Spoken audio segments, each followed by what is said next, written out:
My thanks to you, Mrs. Powell. Well, that's interesting. It didn't... Oh, that's the other one. Let's take a look at what we got here. Common statements. 2 victims? No. Alright.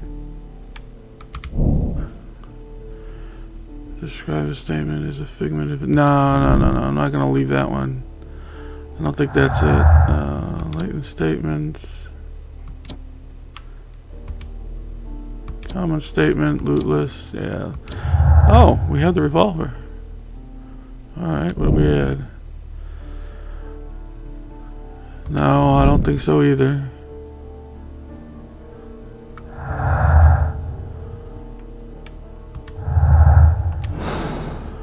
Alright, so... This mirror is turned towards Half Moon Street. Could the fireworks have blinded somebody down the alleyway?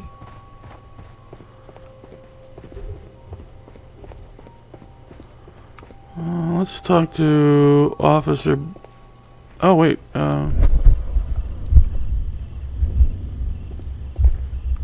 Select the gunman. Let's see here. Select that one.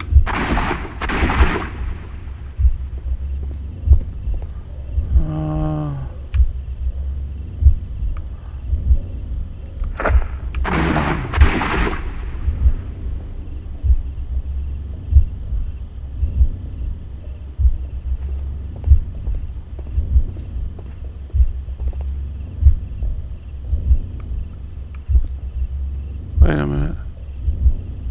I am unable to see any higher. I need to find something to lift my lamp. I don't know. I'm gonna look at the other one.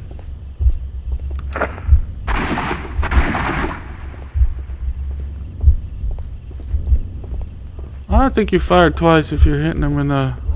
I am unable to see any higher. I'm gonna bet on that one. I need to find something to lift my lamp. I'm gonna bet on that one. I don't know, something about a guy being able to shoot you in the head. I don't think he's gonna need 2 rounds. Useful. But we'll see if I'm wrong. I figure the guy who's guy who shot him in the belly needed center of mass. Am I right or am I wrong?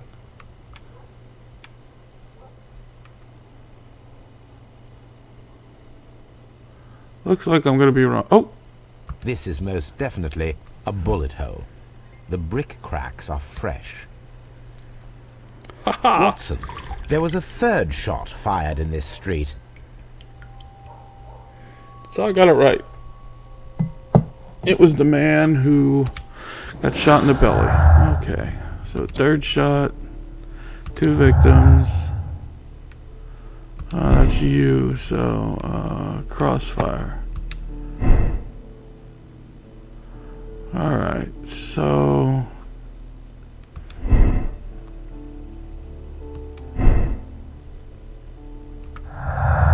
Anything else? 3rd shot. Oh, leaving the statement. Okay. Lynn Chapman's statement regarding the jacketed man who disappeared in the half moon now seems reasonable.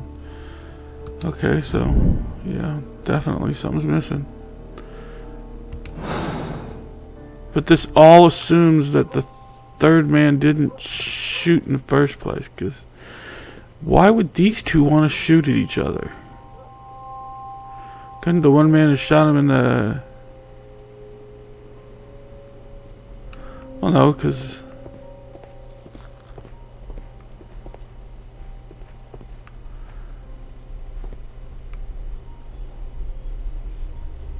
he shot him in the belly.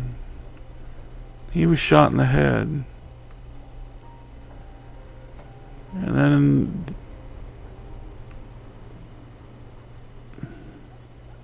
See, it doesn't make any sense. I mean, I can understand him shooting him in the head and then...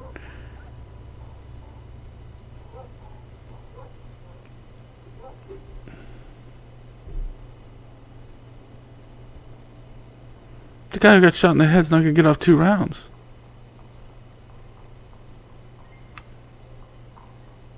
So the guy coming the third guy put 2 into him, but he would have been the one with this good amount of time. Maybe he shot him? No. Because I don't get it.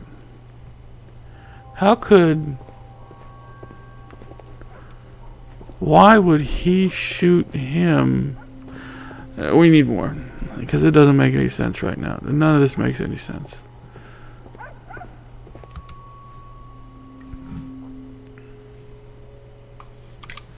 Mr. Turner, you have stated that you remained close by your window after the crime. Is that correct? Oh, yes, Mr. Holmes. I stayed at my window until the policeman arrived to examine the dead bodies.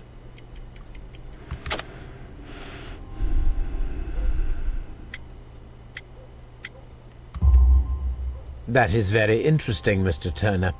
Constable Marrow stated that he did not see anyone at the window when he was running through Half Moon Street. Well, I think Constable Marrow and me, we might have been distracted by the whistles and shouts coming from Whitechapel. We could have missed each other somehow. You understand what I mean?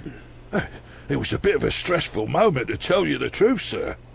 Allow me to form my own theories, Mr. Turner. Would you mind showing me the view that you had from your window? Not at all, Mr. Holmes. Please, follow me. What do we got in the house? Mr. Turner appears to live very modestly. What's with the fireplace? This fire is dying out. It was last tended to over an hour ago. So then...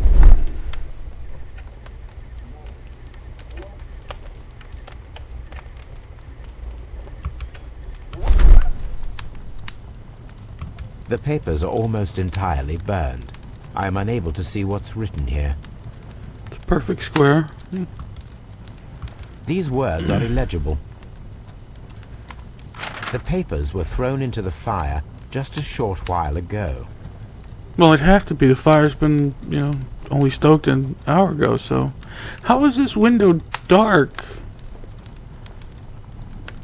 If the fire was going when the shots happened. What, where's this curtain still drawn?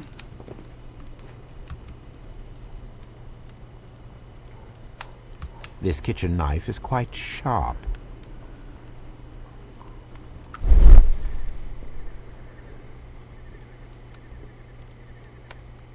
Shredded paper. Okay. There are pieces of shredded paper scattered over the table. This kitchen knife was used to cut the paper. What the heck are we looking at cutting paper for? Oh, let's look out the window, shall we?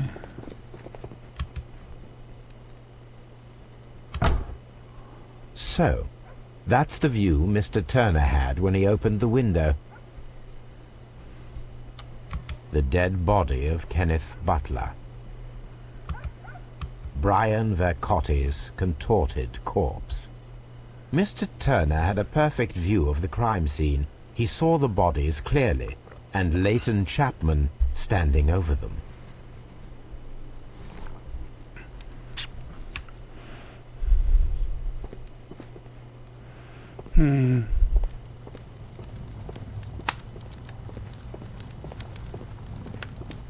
What's this? Bookshelves.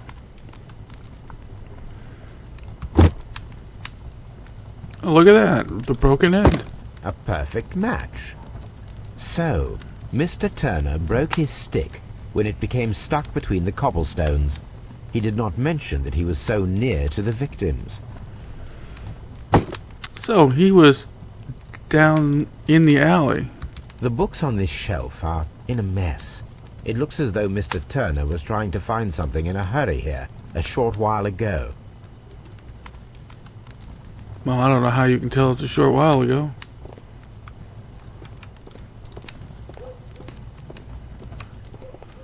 Mr. Turner was roused from his bed by the sound of gunshots.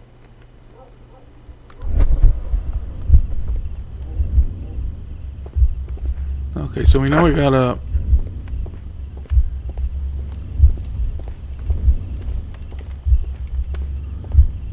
open the window? No, not the... Oh, I hate this controls. Oh, quit disappearing. Thank you. Alright, so then... what, he came over here. And he, what, cut the papers, I guess? Because the only papers he would have gotten is from the bookshelf. And then he throws them into the fire, right? Let's see what we got. See if we're close. To the window. Down the stairs. Back around. Cuts it up. Oh, So lucky Mr. me. Turner used a book to hide an object that he found on Kenneth Butler's body. The question is, what did he find? He cut up a book? What a crime. Oh, well, at least it is at my house.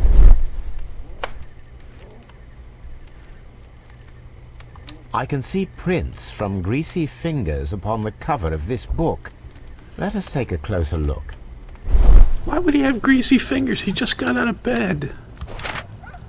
Well now, what a find!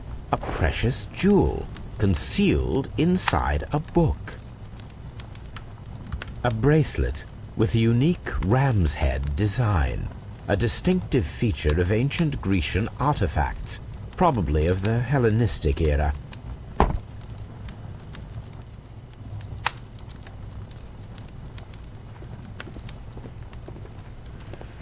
Alright, do we ask him?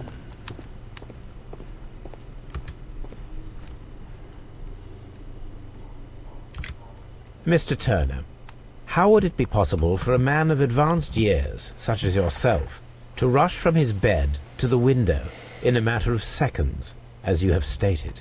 Well, I'm able to move very quickly, despite my age. And when the situation requires it, Mr. Holmes. Alright. The limp. I highly doubt that, Mr. Turner.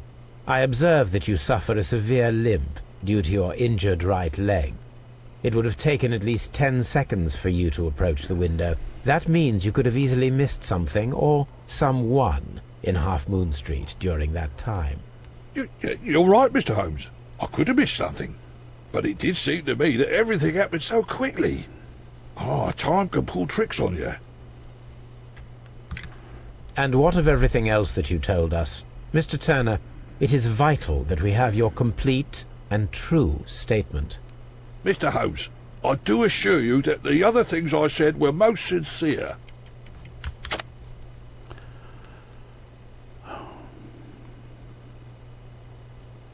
I don't see the broken cane, so let's go with the bracelet. Mr. Turner, you were not sincere with me. Not then, and not now. But Mr. Holmes... This, Mr. Turner, does not look like anything that a poor man might possess. It is worth more than the home that you live in. I can explain. No, merely correct me if I am wrong. You saw Leighton Chapman through the window, but you also noticed a glittering object on the ground, this precious jewel. You walked down and took the bracelet from the body of Kenneth Butler, and when you heard the whistles, you hurried away. That broke your walking stick. It caught fast between the cobbles. Constable Marrow was unable to see you in the window, as you were climbing up the stairs on your way back to your flat. Upon returning home, you hid the precious jewel inside a book. Mr. Holmes, please don't send me to prison. I didn't do anything bad. I'm just a poor man. When I chanced upon the bracelet, I saw it as an opportunity to make a little money. I was desperate. I only took the bracelet, that's all, I swear. You made a mistake by lying to me. But you are not a criminal. I believe that. Although I must return this bracelet to its rightful owner. Alright, so we have him in his lies. So what else do we have? So that changes the timeline. What else have we got in the alley? Anything else? Let's see what the constable says. Constable Marrow, I would value your assistance in this investigation. It would be my pleasure, Mr. Holmes. I would like to make sure that there are no places in Half Moon Street where a man could hide while you were running through it with your lamp. All right, Mr. Holmes, what should I do? Take your lamp and start walking, just as you did before, and try to find me. Understood. Alright, so we go hunting for Sherlock. A hunting we will go. A hunting we will go. Let's see, look this way, look that way. It's kind of a dark alley. I can't see nothing anyway. Oh, there's some logs there. Let's go, there's a little set past. Oh, there he is. I see you very well, Mr. Holmes. All right, Constable. Let's try again. I'll find another place to hide. Now, he said he walked through, looked, shined his light everywhere. Oh, Here you are, Mr. Holmes. that was easy. All right, Constable. Let's try again. I'll find another place to hide. It's like hide and seek. Do. Did he go back there? Nope. Nope. Alright, let's see here.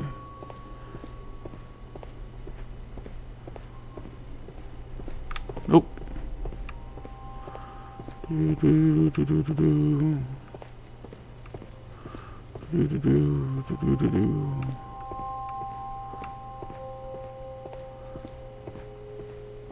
Oh, Mr. Holmes, it wasn't difficult to find you at all. It is obvious now. No one could escape Constable Marrow's lamp while hiding in the street. okay, so what do we got here?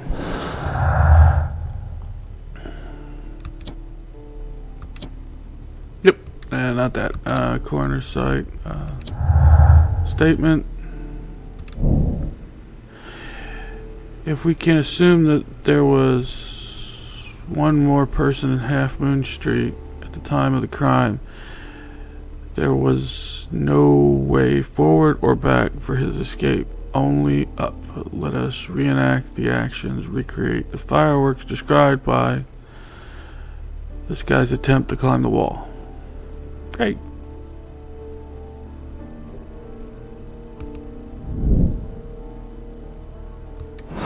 How do I do that?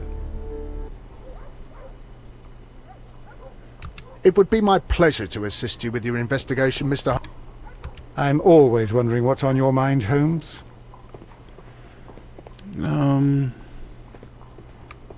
Couldn't this guy have done it?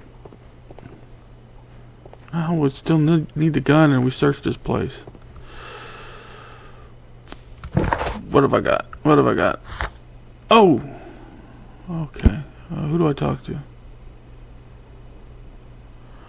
Alright, so let's go talk to the one in prison, and then we'll go to Baker Street. Off we go. Scotland Yard, then we'll go to Baker Street.